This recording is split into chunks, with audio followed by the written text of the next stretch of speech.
What's up everybody, my name is Gamey. Welcome to Upper Room Pictures, where we talk about how to create stunning product videos, commercials, music videos, and everything in between. Stick around, it's gonna be explosive.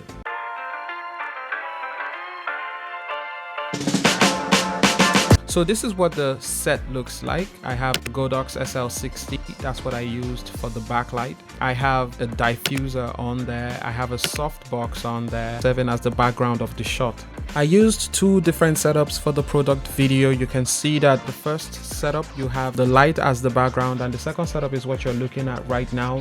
And then you see the black background because I just wanted to have that feel. I wanted to have that depth. When you look at it, it's deep black. I was really going for a very contrasty type look. So the thing about product videos is that it has to be clear, it has to be very obvious what you're gunning for, it has to be crisp.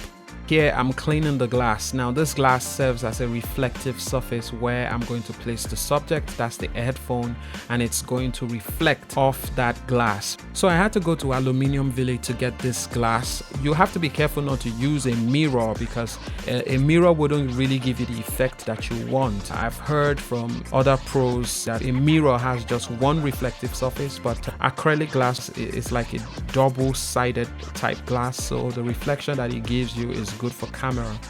So that's why I went for this, and I'm really getting a very nice result of that. And I also decided to go for a neutral color so that there is no color cast whatsoever. Some glass come with color tints, right? This is the closest to neutral, is somewhere around gray, so it's not casting any color on the subject. You know, I had a previous glass that I tried out. It gave this blue tint. I tried it out. You see some of the clips in the video, you know, it had this blue tint to it, and I just thought that I liked the effect, you know, that it gave to the headphones. The video starts with the headphones spinning round. For this I shot at 60 frames per second, and then I was able to slow it down in post as I created that effect. Made it go fast and then slow it down. I thought that was really captivating, just to pull the viewer in.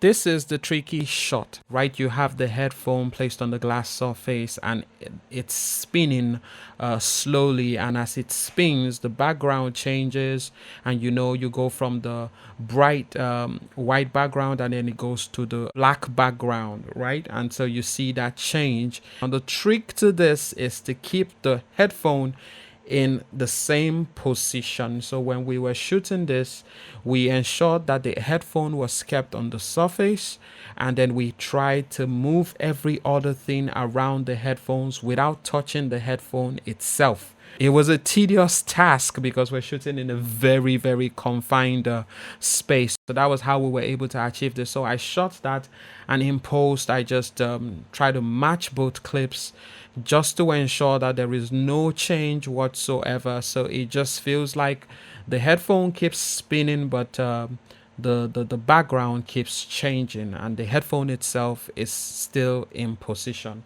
That's how we were able to manage that.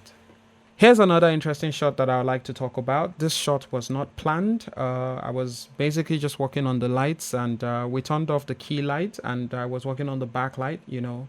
And so I put on the backlight, and it was just targeted at that side of the headphone that displays the logo, and I thought this is a very beautiful shot. So in the video I just went from, you know, the lights were off, and then I turn it on and it just comes on. So that's how I have this shot here. So while shooting, even though you have all your shots planned, just be on the lookout, because you know, the light can come on, pun intended, and then you just have something really brilliant come through. Just like the opening shot, we have the dangling headphones, right?